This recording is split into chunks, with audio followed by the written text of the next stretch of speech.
mis beaucoup d'amour dans ce spectacle, dans ce projet qui va s'achever donc ce soir. C'est notre dernière. J'espère que vous passerez un très très bon moment. Je vous remercie d'être là et que le spectacle commence.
A su ce qu'il fallait faire. Il se jette à genoux et le front sur le sol, extrait de la terre elle-même. Un nom formidable. Non, c'est un cri d'avertissement et de douleur. Non, c'est le nom de toutes les femmes que je prononce, que je hurle, que je vomis. Non, ce nom vient de bien plus loin que moi. C'est la plainte ou l'appel qui vient des ténèbres et des plus audacieuses lumières de l'histoire des femmes. Non, ce nom frappe de face le beau visage et le mufle d'orgueil de Créon. Non, je crie non, non, rien que non, non, rien d'autre n'est utile. Non, non seul suffit. Non, Créon ne voit plus, n'entend plus que moi. Non, il veut parler, non, donner des ordres. Non, mais mon cri le submerge, pénètre de force dans ses oreilles. Le fait rugir sans que sa voix parvienne à devenir celle qui n'est plus la mienne. Non. Et vient le temps, bien plus profond que ceux de l'existence de l'elle et de son éphémère tyrannie.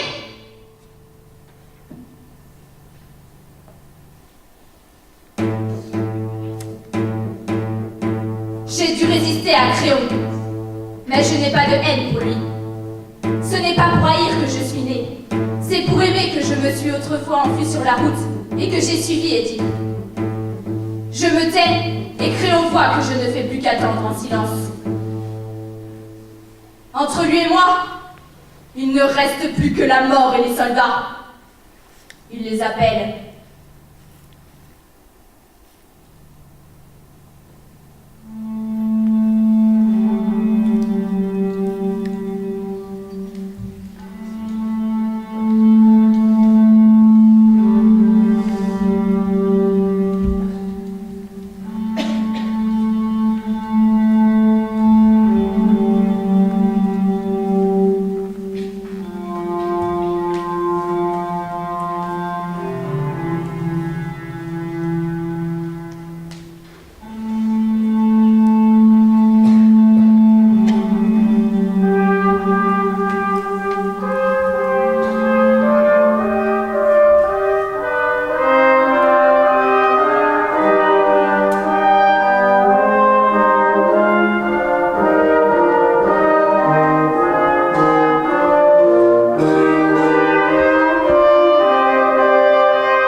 actes trop brefs ont l'éclat de la fulgurance. Ils marquent les esprits par leur caractère d'exception. Elle mourra à petit feu et souffrira longuement. Le cri du désespoir peut s'entendre et émouvoir s'il est poussé une fois avec toute la force de l'être. Mais s'il devient une plainte lancinante qui n'a de cesse de se rappeler aux hommes, alors ceux-ci en viennent à ne plus vouloir l'écouter et ils l'étouffent. Je réduirai la voix d'Antigone à un mince souffle tuberculeux, un crachat de poumons goudronnés, presque imperceptible, dont on ne remarquera pas qu'un jour il est disparu. Elle braille comme une brebis galeuse. Pour le moment, Quelle braille tout son sou, l'ivrogne de la mémoire, la pocharde nécrophile. Bientôt, elle ne parviendra même plus à bégayer. Je suis Antigone. Antigone ensevelie, coupée à jamais des vivants. Toutes les voix se sont éteintes. J'ai peur du noir. Antigone, l'infatigable marcheuse, n'est plus. Sur la route, je ne verrai plus personne. Je ne parlerai plus à personne. Il ne faut pas, surtout pas que je tombe. Et déjà, je suis tombée. Relève-toi, Antigone. Je ne peux pas. Relève-toi, il faut qu'il me donne cet ordre contre lequel grandit, ravageant mon corps, une terrible et brusque colère. Je crie. Non! Non! Toujours. Non! Non! À Créon, le roi charogne. Non! J'ai le droit d'être tombée. J'ai le droit, non? D'être couchée sur le sol dur et froid de ma tombe. L'enfant d'eau, l'enfant sans enfant. Jamais je ne deviendrai femme. Jamais je ne serai la mère d'un petit enfant de ma vie qui exigera tout de moi. Qu'ai-je fait de vrai dans ma vie? Suivre un aveugle sur la route, enterrer le roi, Polynice, que mon frère, terrible et rieur, ne soit pas rongé des vautours. J'ai suivi 10 ans, sans comprendre la trop grande histoire d'Édipe. Pour lui, j'ai mendié 10 ans.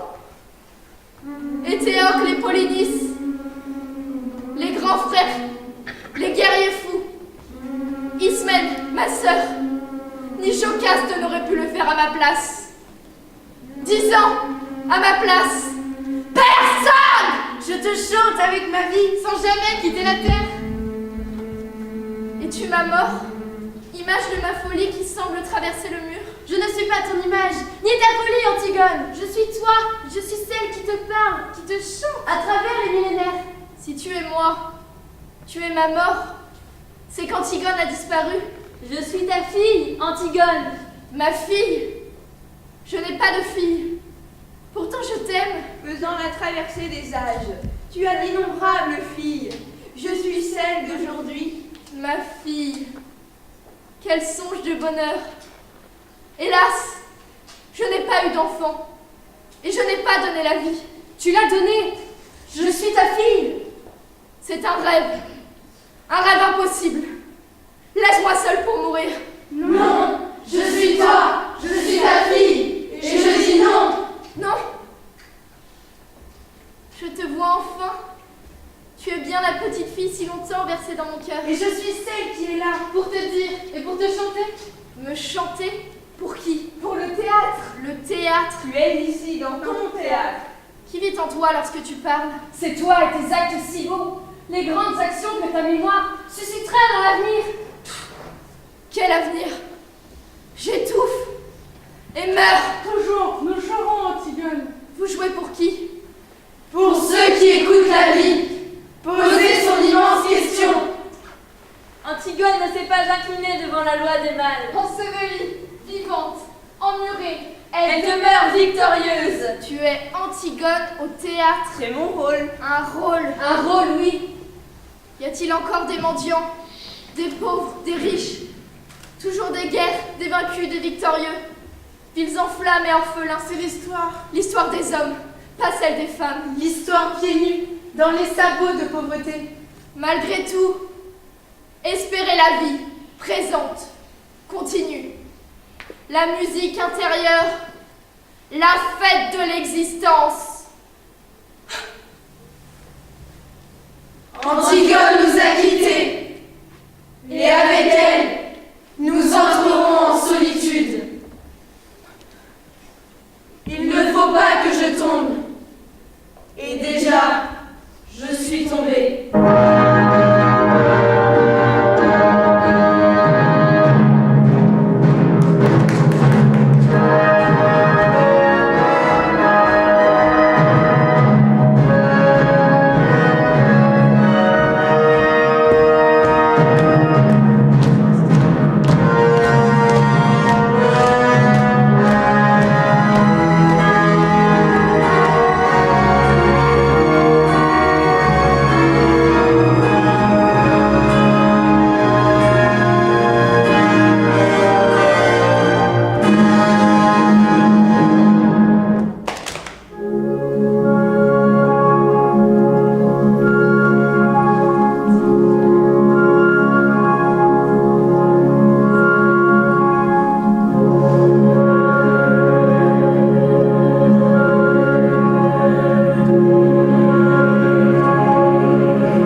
Le bon frère, au terme de la première année de pouvoir, ayant refusé de céder la place à son frère. 7 grands princes étrangers que Polynice avait gagnés à sa cause ont été défaits devant les 7 portes de Thèbes. Maintenant, la ville est sauvée. Les 2 frères ennemis sont morts. Et vous, Créon, avez ordonné qu'à Éthéocle, le bon frère, serait fait d'imposantes funérailles, Et que Polynice, le vaurien, le révolté, le voyou serait laissé sans pleurs et sans sépulture. la proie des corbeaux et des chacals. Quiconque osera lui rendre les devoirs funèbres sera impitoyablement puni de mort. Mais pourquoi Antigone a-t-elle décidé de rentrer à Thèbes, dans les ruines encore fumantes de notre cité? Oui, pourquoi ce retour alors qu'elle ne savait pas encore?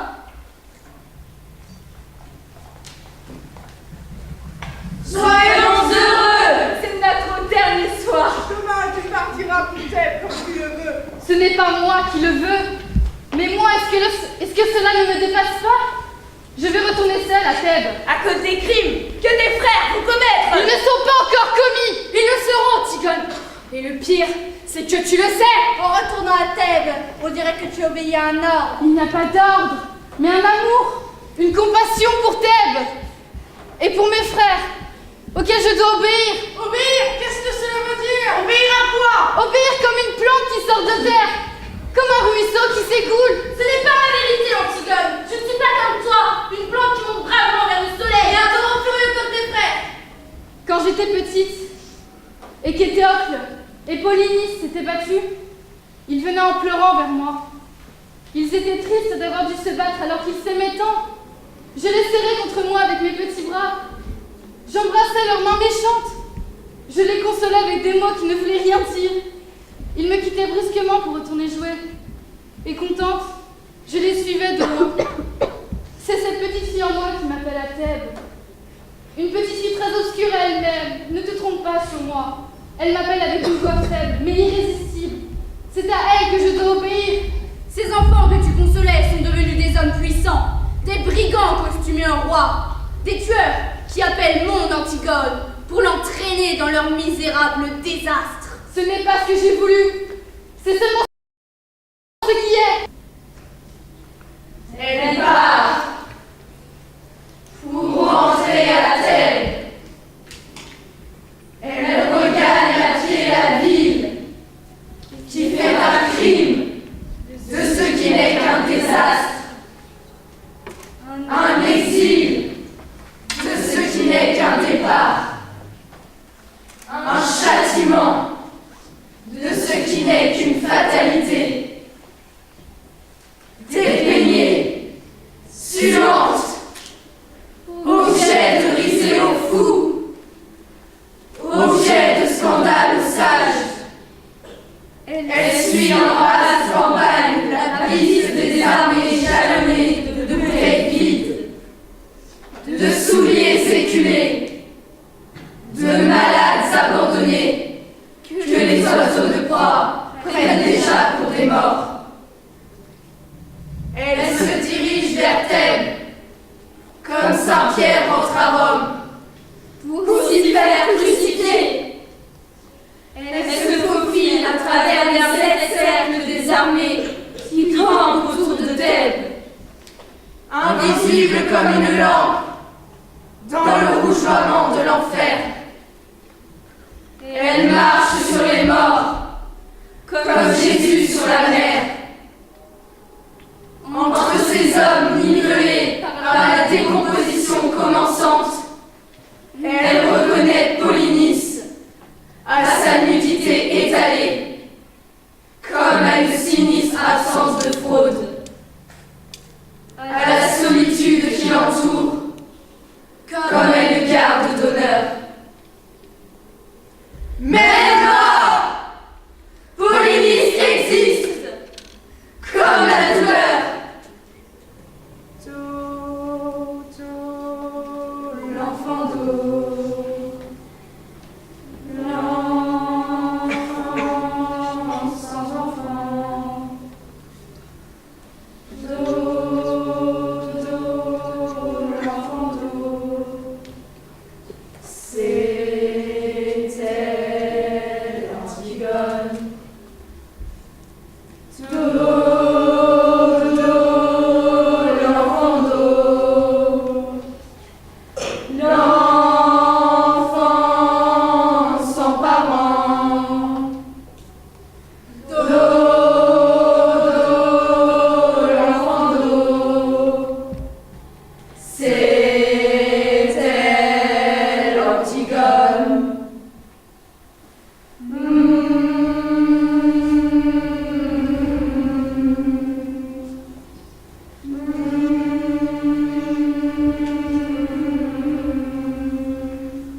Quoi? Les pieds plats. Ils courent moins vite. Ils ont les pieds plats parce qu'ils courent moins vite. Non, ils courent moins vite parce qu'ils ont des pieds plats. Et merde, ça n'a pas de sens ton histoire. Leurs plantes de pied épousent trop facilement le sol, du coup, elles se déroulent moins vite. Le creux que t'as là, sous le pied, ça te permet de prendre appui pour courir. Si t'as pas le creux, tu prends pas d'appui et t'as 2 fois plus de mal à courir. Par contre, pour marcher, c'est mieux. T'es plus stable. Et s'il y a un tremblement de terre aussi, c'est mieux. Tu vacilles moins. Ça explique pas pourquoi ils ont les pieds plats. Non. Celui-là, par exemple, il a les pieds plats ou pas? Ma mère, pas. Tu dis qu'ils ont perdu parce qu'ils avaient les pieds plats? La guerre, ça tient à rien. Le ventre creux, les pieds plats, les becs de lièvre. L'armée ne gagne pas la guerre à cause de leur artillerie, mais la façon dont sont foutus leurs soldats. Même une nation de manchots, elle gagne une guerre. Seulement pas n'importe laquelle. Ceux-là ont perdu parce que la guerre a duré longtemps. Donc, ils ont dû beaucoup courir, et dans ces cas-là, les pieds plats, c'est la merde. Connerie, une balle ça te fauche, ça te crève. Peu importe la manière dont t'es gaulé. En théorie, ouais. Mais la guerre, ça se fait pas dans les bouquins. Faut être concret. Et concrètement, un pied plat ou pas, ça change tout. Comme le nez. Le nez pareil. On se dit que c'est bon comme c'est. Faux! Un soldat qui a un gros pif sentira toujours d'où vient le vent, la poudre et l'odeur de merde. Il fera le danger avant même de le voir, avant même de l'entendre. Moi, j'ai étudié à l'école. L'histoire, les guerres, la paix, moi. Dans les livres d'histoire, personne ne parle de la paix. Sans doute parce que le cœur des hommes va au ralenti en temps de paix.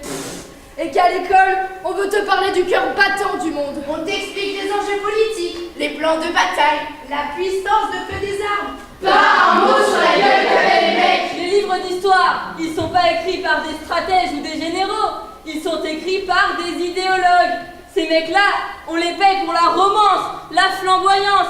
Ils sont chargés de mettre la fleur au bout du fusil du soldat pour qu'on puisse les honorer et les commémorer avec amour et admiration. Tu ferais, toi, commémorer le souvenir d'un mec qui se chie dessus de trouille et qui s'est battu sans savoir pourquoi? Y a pas de romance dans les livres d'histoire. N'importe quoi, et après de la romance. T'as pas été à l'école? Qu'est-ce que tu viens de baratiner? Je sais de quoi je cause. Tu sais rien. Je sais différencier un pied plat d'un pas pied plat, un gros pif d'un petit et un manchot d'un bègue, mon vieux.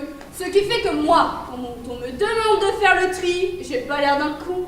Alors que toi, avec ton histoire et ta romance, t'as l'air effectivement d'un foutu crétin, les bras ballants. Tu m'aides à chercher celui-là? Il en reste? Je crois pas. C'est pas sûr?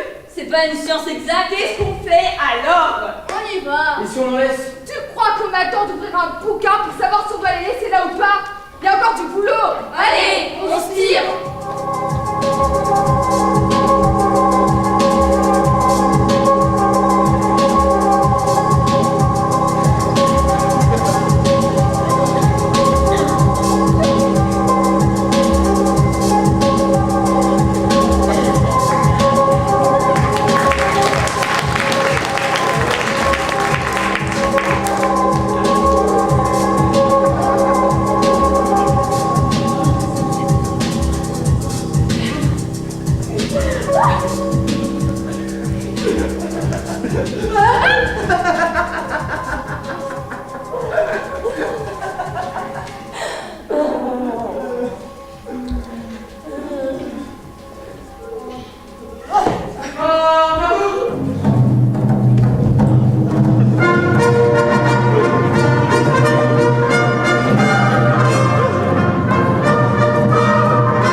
route était longue. Bref, je n'ai rien de bon à t'apprendre. Qu'est-ce qui te met la tête à l'envers? Je dirai d'abord ce qui me concerne. Ce n'est pas moi. Ce n'est pas ma faute, et je ne sais pas qui c'est. Vous seriez injuste de me punir. Tu me barricades l'affaire tout autour. Tu m'as l'air de dépaqueter lentement une mauvaise nouvelle. Le danger coupe bras et jambes. Parle, après tu partiras.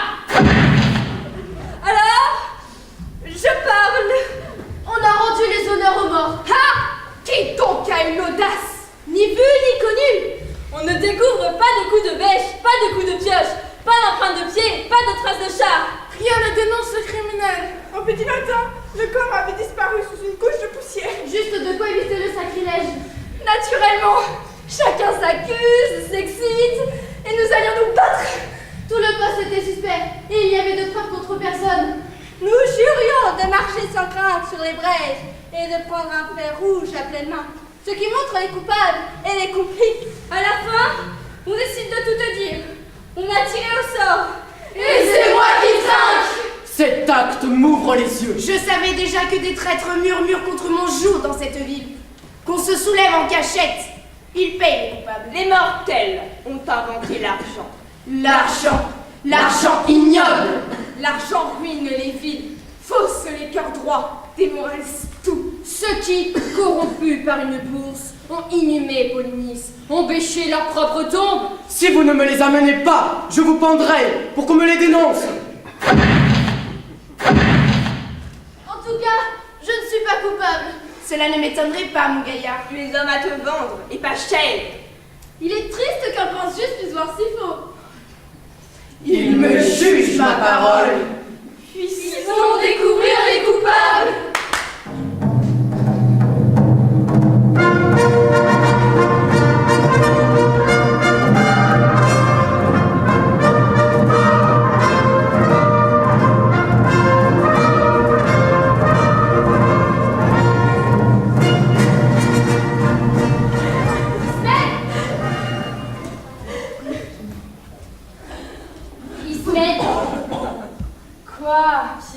Tu es ivre. Qu'est-ce que tu veux? Tu as entendu la nouvelle. Raconte que les beaux jeunes hommes ont à nouveau la tête entre les jambes et le cœur au bord des lèvres. La guerre finie. Notre deuil commence, ma sœur. Nous devons pleurer nos frères. Nous avons bien assez pleuré. Les victoires s'accompagnent d'ivresse qui se perdent dans la nuit jusqu'au chant du coq. Demain, nous reconstruirons ce que la guerre nous a pris, mais pour le moment, nous trinquons avec les ruines. Une sorte de camaraderie complice entre les survivants et la terre. Nous avons passé l'épreuve des balles. Reste l'épreuve du temps. Créons à bien parler.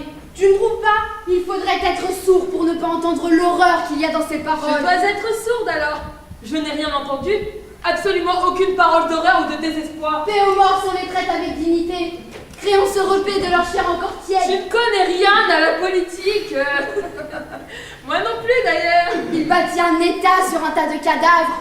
Pire, sur une moitié de cadavres. D'autres personnes se chargent de la politique. Nous avons le devoir de vie. Qui viole le corps des morts pour obtenir la paix? Tu es pleine de métaphores, ma sœur. Créon est un homme concret, pragmatique. Tu ne peux pas seulement te réjouir, Je suis très sérieuse, ce Ismène. qui te rend mortellement ennuyeuse. Dans une guerre, les ennemis se font face. Ils se jaugent, se défient, se battent. Ils rampent, traquent, tuent, mais agissent ouvertement à la lumière de leur rage. Si nous dissimulons les morts, cette haine qui anime nos deux frères, loin de s'éteindre, grandira dans l'ombre. Il suffira de quelques décennies et réapparaîtront les vieux démons. Nous nous déchirerons à nouveau. Il est mort pour que nous puissions vivre. Et regarde comme nous le payons en retour. Mais nous vivons. Nous vivons. Pas moi. Non, toi tu voudrais être pas en rite ou en prière. Notre frère a joué, il a perdu.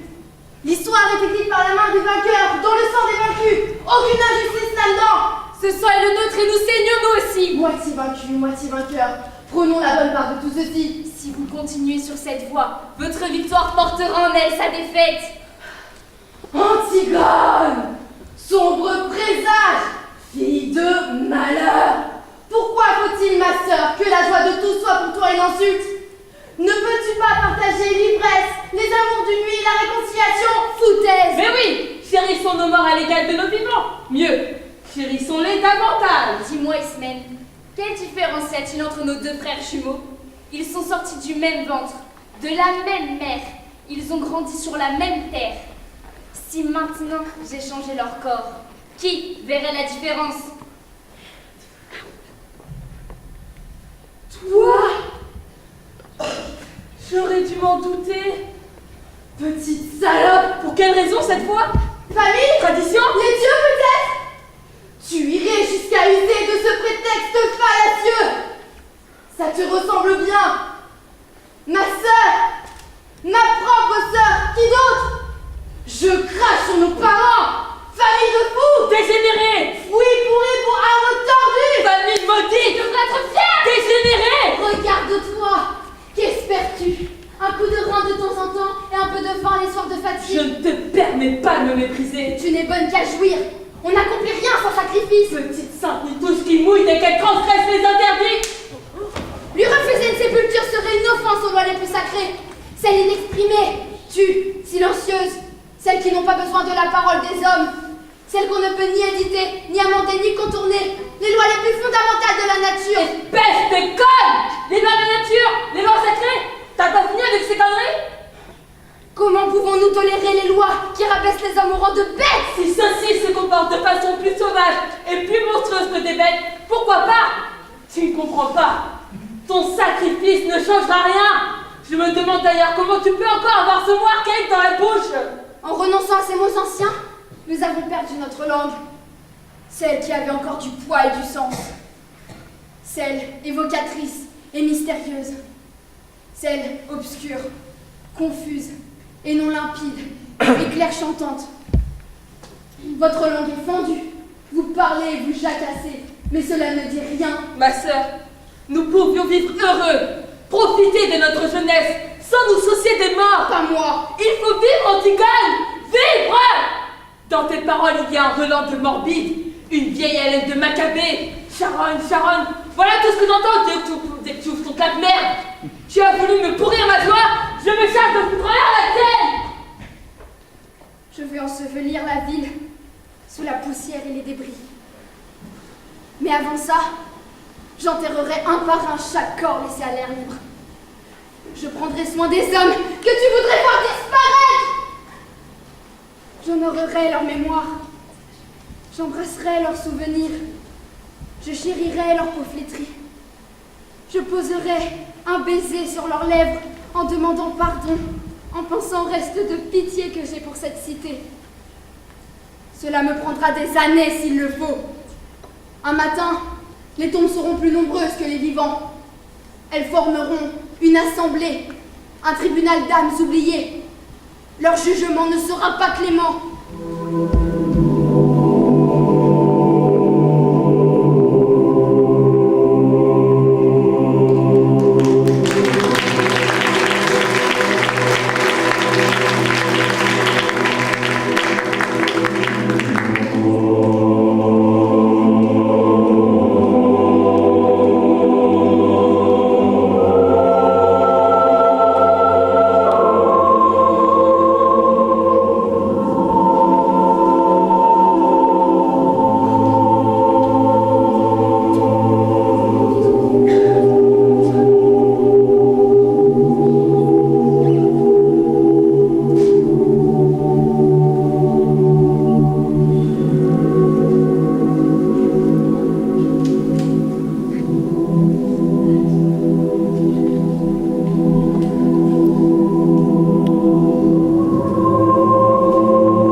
Antigone, dis-moi quelque chose. Aimons. Les marques au visage, je me les suis faites moi-même.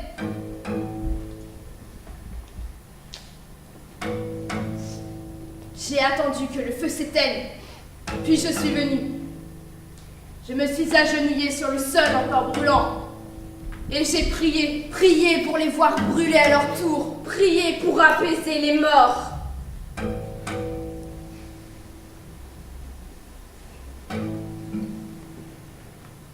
Priez pour que se déchaînent les cieux. J'ai chanté seul les vieux chants de nos pères et des pères de nos pères. J'aurais voulu que ce soit beau, pour qu'ils entendent, pour qu'ils voient l'horreur dont ils ont été capables. Mais les larmes coulaient. Tout cédait à l'intérieur de moi. Un torrent de larmes se déversait, et rien pour le retenir. Ils m'ont entendu. Ils se sont approchés. Quelques-uns au début, ensuite Une meute. je pouvais sentir l'odeur de leur sexe, de leur sueur, de leur peur. Je ne me suis pas arrêtée. J'ai chanté jusqu'à ce que ma voix se brise. Ensuite, j'ai ouvert les yeux. Je les ai vus, écumants, puants. Alors ils se sont mis à m'insulter, à cracher, à irriter. Je ne voulais pas fuir. Je voulais qu'ils me voient. Je suis restée. Ils m'ont lancé tout ce qui leur passait sous la main. De la pierre, Du sable. des conserves, des bouteilles. Quand ils m'ont vu prendre le verre brisé et m'arracher la peau, ils ont cessé et m'ont regardé. Alors j'ai hurlé. Qui veut encore m'abattre? Qui veut la peau de cette vieille dégénérée d'Antigone? Ce visage que vous voyez devant vous, C'est celui que vous venez de dessiner à votre ville. Moitié putain, moitié mutilé. Regardez-le. vos enfants ont la même gueule. Je t'en prie, ne ressemble pas à mon père. Trop tard pour les prières. Il fallait prier avant, Raymond. Je te l'ai dit. Le temps des prières est fini. Arrive celui de la vengeance.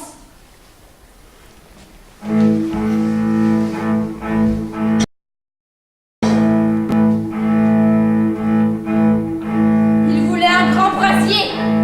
Il voulait un feu de joie. Il n'y a pas que les corps et le bois qui prennent feu. J'embraserai le monde qui les entoure. J'y mettrai le feu pour qu'ils étouffent. Je calcinerai sa croûte pour que plus rien ne pousse. Tu vas trop loin, Antigone. Regarde ma jolie petite gueule. Embrasse-moi maintenant. Embrasse.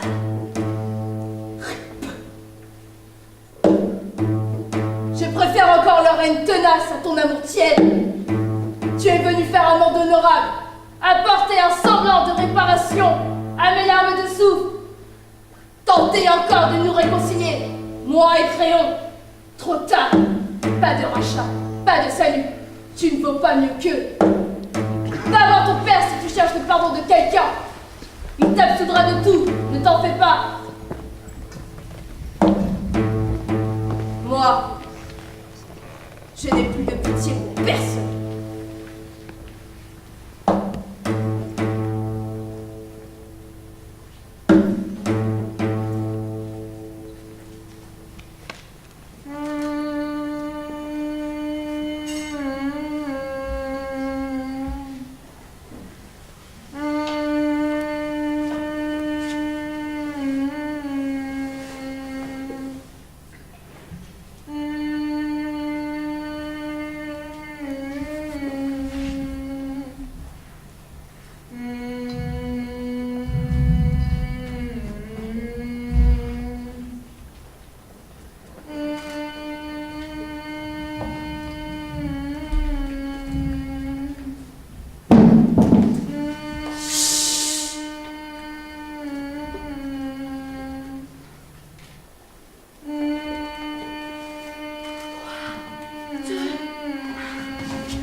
prise. Elle inhumait les corps. Je l'ai prise la main dans le sac. Tu le jures?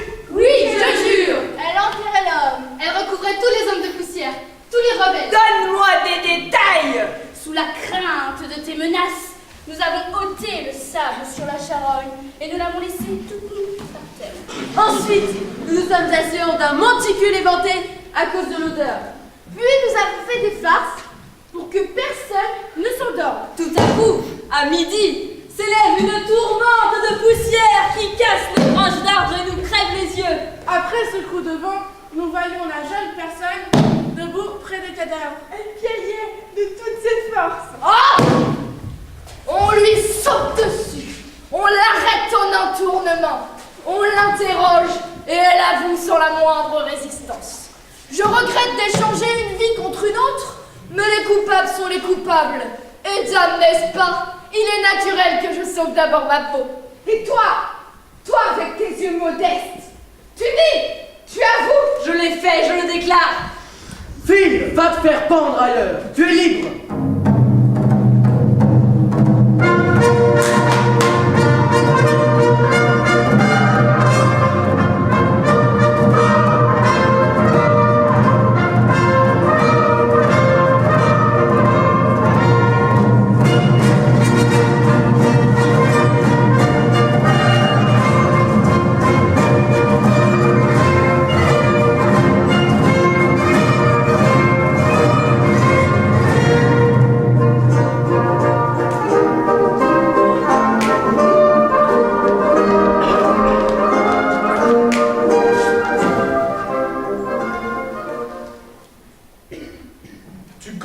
Ma défense. Oui, elle était publique. Au lendemain d'une révolution ratée, il y a du pain sur la planche, je te l'assure. Mais les affaires urgentes attendront. Je ne veux pas te laisser mourir dans une histoire de politique. Tu vaux mieux que cela. Parce que ton Polynice, cette ombre éplorée, ce corps qui se décompose entre ses gardes, et tout ce pathétique qui t'enflamme, ce n'est qu'une histoire de politique. D'abord, je ne suis pas tendre, mais je suis délicat. J'aime ce qui est propre, net, bien lavé. Tu crois que cela ne me dégoûte pas autant que toi? Cette viande qui pourrit au soleil? Et le soir, quand le vent vient de la mer, on la sent déjà du palais. Cela me soulève le cœur. Pourtant, je ne vais même pas fermer ma fenêtre. C'est ignoble, et je peux même le dire à toi. C'est bête, monstrueusement bête. Mais il faut que tout ait sente cela pendant quelque temps. Tu penses bien que je l'aurais fait enterrer, ton frère. Ne fût-ce que pour l'hygiène. Mais pour que les brutes que je gouverne comprennent, il faut que cela pue le cadavre de Polynice dans toute la ville, pendant un mois. Vous êtes odieux! Tu sais pourquoi tu vas mourir, Antigone. Tu sais au bas de quelle histoire sordide tu vas signer pour toujours ton petit nom sanglant? Quelle histoire? Celle d'Éthéocle et Polynice. Celle de tes frères. Non, tu crois la savoir. Tu ne la sais pas. Personne ne la sait dentelle, que moi. Mais il me semble que toi, ce matin, tu as aussi le droit de l'apprendre. Ce n'est pas bien beau, tu vas voir. Que te rappelles-tu de tes frères d'abord? Deux compagnons de jeu qui te méprisaient, sans doute. Qui te cassaient tes poupées. Se chuchotant éternellement des mystères à l'oreille l'un de l'autre pour te faire enrager. C'était des grands. Après, tu as dû les admirer avec leur première cigarette, leur premier pantalon long. Et puis ils ont commencé à sortir le soir, à sentir l'homme, et ils ne t'ont plus regardé du tout. J'étais une fille. Tu voyais bien ta mère pleurer, ton père se mettre en colère. Tu entendais claquer les portes à leur retour et leur ricanement dans les couloirs. Et il passait devant toi, goguenard et veule, sentant le vin. Sais-tu qui était ton frère? Je savais que vous me diriez du mal de lui en tout cas. Un petit fêtard imbécile, un petit carnassier dur et sans âme, une petite brute, tout juste bonne à aller plus vite que les autres avec ses voitures et à dépenser plus d'argent dans les bars. Une fois, j'étais là. Ton père venait de lui refuser une grosse somme qu'il avait perdue au jeu. Il est devenu tout pâle. Il a levé le poing en criant un mot ignoble. C'est pas vrai! Son poing de brute a tout volé dans le visage de ton père. C'était pitoyable. Ton père était assis à sa table, la tête dans ses mains, il saignait du nez. Il pleurait. Et dans un coin du bureau, Polynice ricanant qui allumait une cigarette. Ce n'est pas vrai! Rappelle-toi, tu avais 12 ans. Vous ne l'avez pas revu pendant longtemps. C'est vrai cela? Oui, C'est vrai. C'était après cette dispute. Ton père n'a pas voulu le faire juger. Il s'est engagé dans l'armée argienne. Et dès qu'il a été chez les Argiens, la chasse à l'homme a commencé contre ton père. Contre ce vieil homme qui ne se décidait pas à mourir, à lâcher son royaume. Les attentats se succédaient et les tueurs que nous prenions finissaient toujours par avouer qu'ils avaient reçu de l'argent de lui. Pas seulement de lui d'ailleurs. Je vais te dire quelque chose à toi. Quelque chose que je sais seul. Quelque chose d'effroyable. Éthéocle, ce bris de vertu, ne valait pas plus cher que Polynice. Le bon fils avait essayé lui aussi de faire assassiner son père. Le prince loyal avait décidé lui aussi de vendre Thèbes au plus offrant. Oui, crois-tu que c'est drôle? Cette trahison pour laquelle le corps de Polynice est en train de pourrir au soleil. Maintenant j'ai la preuve qu'Éthéocle, qui dort dans son tombeau de marbre, se préparait lui aussi à la commettre. C'est un hasard si Polynice a réussi son coup avant lui. Nous avions affaire à deux larrons foires qui se trompaient l'un l'autre en nous trompant. Et qui se sont égorgés comme deux petits voyous qu'ils étaient, pour un règlement de compte. Seulement, il s'est trouvé que j'eus besoin de faire un héros de l'un d'eux. Alors, j'ai fait rechercher leurs cadavres au milieu des autres. On les a retrouvés embrassés pour la première fois de leur vie sans doute. Ils s'étaient embauchés mutuellement. J'ai fait ramasser un des corps.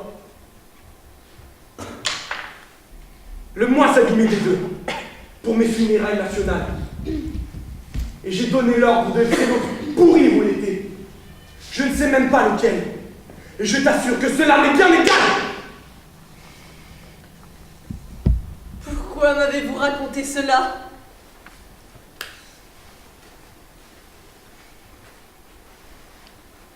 Valait-il mieux te laisser mourir dans cette pauvre histoire? Peut-être. Moi je croyais.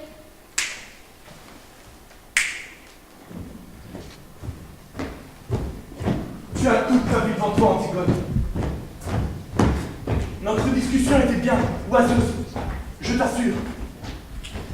Tu as ce trésor, toi encore. Oui. Rien d'autre ne compte et tu allais le gaspiller. Je te comprends. J'aurais fait comme toi à 20 ans. C'est pour cela que je buvais tes paroles. J'écoutais du fond du temps un petit crayon maigre et pâle comme toi, qui ne pensait qu'à tout donner lui aussi. Marie-toi vite, Antigone. Sois heureuse. La vie n'est pas ce que tu crois. C'est une eau que les jeunes gens laissent couler entre leurs doigts ouverts sans le savoir. Ferme tes mains. Ferme tes mains vite. Retiens-la. Et tu verras. Cela deviendra une petite chose dure et simple qu'on grignote, assis au soleil. Ils te diront tous le contraire, parce qu'ils ont besoin de ta force, de ton élan. Ne les écoute pas. Ne m'écoute pas quand je ferai mon prochain discours devant le tombeau d'Éthéocle. Ce ne sera pas vrai. Rien n'est vrai que ce qu'on ne dit pas. Tu l'apprendras toi aussi. Trop tard. La vie, c'est un livre qu'on aime. C'est un enfant qui joue à vos pieds. C'est un outil qu'on tient bien dans sa main. Un banc pour se reposer le soir devant sa maison. Tu vas me mépriser encore. Mais de découvrir cela, tu verras, c'est la consolation dérisoire de vieillir. La vie, ce n'est peut-être tout de même que le bonheur. Le bonheur. Un pauvre mot, hein? Quel sera-t-il, mon bonheur? Quelle femme heureuse deviendra-t-elle, la petite Antigone? Quelle pauvreté faudra-t-il qu'elle fasse, elle aussi, jour par jour, pour arracher avec ses dents son petit lambeau de bonheur? Dites, à qui devra-t-elle mentir? À qui sourire? À qui se vendre? Qui devra-t-elle laisser mourir en détournant le regard? Tu es folle, tais-toi. Non, je ne me tairai pas! savoir comment je m'y prendrais pour être heureuse moi aussi. Tout de suite, puisque c'est tout de suite qu'il faut choisir. Vous dites que c'est si beau la vie. Je veux savoir comment je m'y prendrais pour vivre. Tu ne sais plus ce que tu dis. Tais-toi. Si! Je sais ce que je dis. C'est vous qui ne m'entendez plus. Je vous parle de trop loin maintenant. D'un royaume où vous ne pouvez plus entrer avec vos rides, votre sagesse, votre ventre. Ah, je ris, Créon. Je ris parce que je te vois à 15 ans tout d'un coup. C'est le même air d'impuissance et de croire qu'on peut tout. La vie t'a seulement rajouté ces petits plis sur le visage et cette graisse autour de toi. Te tairas-tu enfin? Pourquoi veux-tu me faire taire? Parce que tu sais que j'ai raison? Tu crois que je ne lis pas dans tes yeux que tu le sais? Tu sais que j'ai raison, mais tu ne l'avoueras jamais, parce que tu es en train de défendre ton bonheur en ce moment, comme un os! Le tien et le mien! Oui, imbécile! Vous m'écoutez tous avec votre bonheur, avec votre vie qu'il faut aimer coûte que coûte. On dirait des chiens qui lâchent tout ce qu'ils trouvent. Cette petite chance pour tous les jours, si on n'est pas trop exigeant. Moi je veux tout de suite, et que ce soit entier, ou alors je refuse. À vos têtes, vos pauvres têtes de candidats au bonheur. Vous avez des têtes de cuisiniers. Je t'ordonne de te taire maintenant, tu entends? Tu m'ordonnes, cuisinier. Tu crois que tu peux m'ordonner quelque chose? Ah!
Chantant. Je parlerai avec le verbe primitif. Ma langue est faite de vieilles croyances, des idoles des dieux passés à peau de vipère, tête de rapace et corps de fauve. Je suis la parole des fous, des revenants, des esprits. Je suis le langage sacré au cœur de vos langues mortes. Je suis plus que la chair, je suis la peau meurtrie. Tu m'es fier, écorché. Je suis le corps rompu, battu, avili. Je viens d'une terre rouge, terre de rage, de sel et de salpêtre.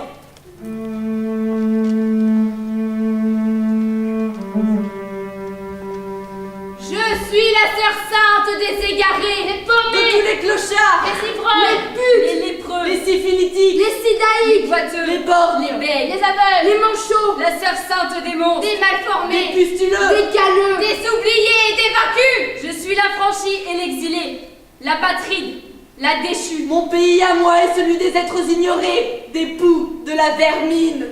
Vous ne me faites pas peur.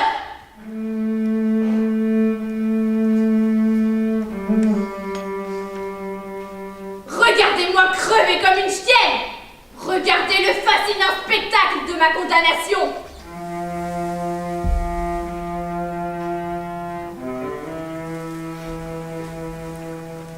Je vous condamne, vous, votre vie, votre civilisation, votre beauté, votre jeunesse et votre déni de l'histoire. Vous êtes la négation. Il n'y a rien que l'être puisse faire face à sa négation. Si ce n'est crier plus fort encore, et toujours plus fort pour affirmer son existence. Je hurle contre l'injustice qui se fait loi. Je hurle. Vous aspirez à l'oubli. Vous voulez vous consoler? Je calcinerai la moitié de ce monde s'il le faut, mais vous n'oublierez pas. Je vous condamne à la honte, au désespoir, au regret, à l'amertume. Que l'opprobre s'abatte sur vous pour les générations à venir. Je suis un ange vengeur, et je porte en moi votre ruine. Contemplez-la, elle arrive, elle est là juste sous vos yeux. Votre royaume est celui de la mort, le mien est celui de la vie.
Je ne veux pas te voir ici.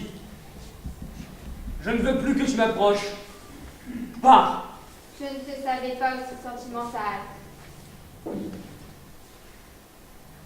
Je t'ai dit de partir. J'ai tout autant le droit d'être ici que toi. Elle reste ma sœur après tout. L'amour ne te rend pas plus légitime, seulement plus laid et beaucoup plus misérable. Ta sœur, tu l'as détestée, traînée dans la boue, humiliée. C'était une attardée. Elle vénérait des idoles, une bigote fanatique. Elle respectait la vie. Regarde-la! La vie, sincèrement. Petite pétasse nécrophile. T'as eu beau te repentir, lui courir après, la supplier, pour pouvoir ne fût-ce qu'effleurer son cul, elle t'a toujours envoyé chier. Personne ne me fera taire. J'ai le droit, moi aussi, de venir lui rendre un dernier hommage.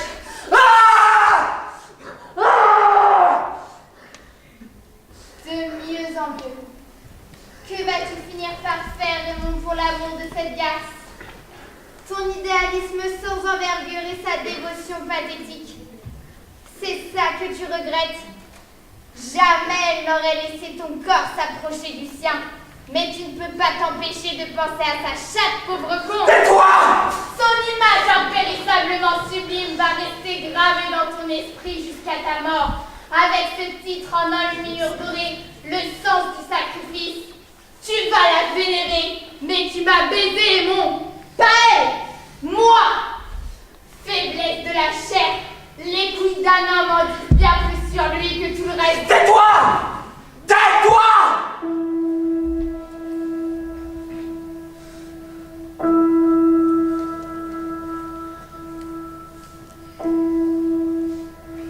Chacun de ses pas, chacun de ses regards, chaque souffle était une sentence silencieuse, ténue, emplie du reproche de ne pas avoir choisi de la suivre, emplie du mépris pour ce que j'étais. Je suis ni odieuse ni cruelle. Mais elle a toujours cru que ses désirs passaient avant ceux des autres. Je ne veux pas vivre dans son monde comme une religieuse. Je ne veux pas vivre dans la crainte. Je passe pour une traînée, mais elle n'était pas une sainte, loin de là. Une gamine arrogante, hautaine, prétentieuse. Il a fallu qu'elle débarque, qu'elle entame son prêchi-prêcha.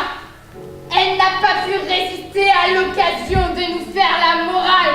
Petite sainte de merde! Avec ses conseils, son ton accusateur, son mépris. Je n'ai pas fini. Pas encore. Vas-y, frappe. Cogne-moi. Puisque tu ne sais plus rien faire d'autre. Frappe. Frappe. Dans quelques mois, tu me détesteras encore plus. Tu brûleras d'une rage impuissante. Sais-tu combien d'enfants naissent après une nuit sauvage et débridée? Qui sait? Un de ces chiards te ressemblera peut-être. Au final, tu ne vaux pas mieux que moi.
qu'elle meure. Ne laisse pas mourir Antigone, Créon. Nous allons tous porter cette plaie pour tenir pendant des siècles. C'est elle qui voulait mourir. Aucun de nous n'était assez fort pour la décider à vivre. Je le comprends maintenant. Antigone était faite pour être morte. Elle-même ne le sait pas. Mais Polynice n'était qu'un prétexte. Quand elle a dû renoncer, elle a trouvé quelque chose tout de suite. Ce qui importait pour elle, c'était de refuser et de mourir. C'est une enfant, Créon. Que veux-tu que je fasse pour elle? La condamner à vivre.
à le nombre des batailles qu'il pourra remporter.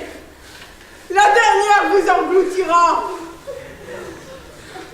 Vous, qui réclamiez du putain, vous verrez revenir des chars non pas combles, mais vides.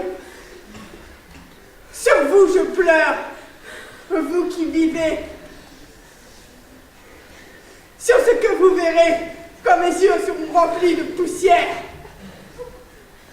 Douce Thèbes, cité de mes pères, ma gorge se serre.